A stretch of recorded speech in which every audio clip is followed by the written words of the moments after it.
Hello বন্ধুরা, সবাইকে শুভ সকালে শুভেচ্ছা জানাই। সবাইকে ঘুম থেকে উঠে পড়েছো, আমি তো উঠে পড়েছি। আর এখন আমি এই যে ব্যালকনিতে এসেছি। তো দেখো, কালকে এই যে জামা কাপড়গুলো শুকোতে দিয়েছিলাম, তো সেইগুলো এখনও ভালো করে শুকোয়নি, তাই এখন একটু শুকোবে, তারপরে কুড়োবো।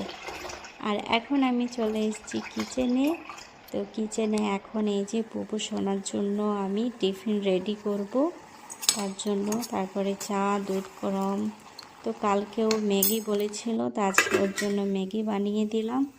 আর এই যে ওর বাবিনের জন্য চা নিয়ে যাচ্ছি, আর পুপু সোনার জন্য দুধ সিরিয়াল, এটা খেয়েও স্কুলে যাবে। আর ওর টিফিনও রেডি হয়ে গেছে। আর এই দেখো, পুপু সোনা স্কুলে যাচ্ছে। তো বন্ধুরা চলো, তোমাদের সকলকে বাই বাই। আমার ভিডিওটা কেমন লাগলো?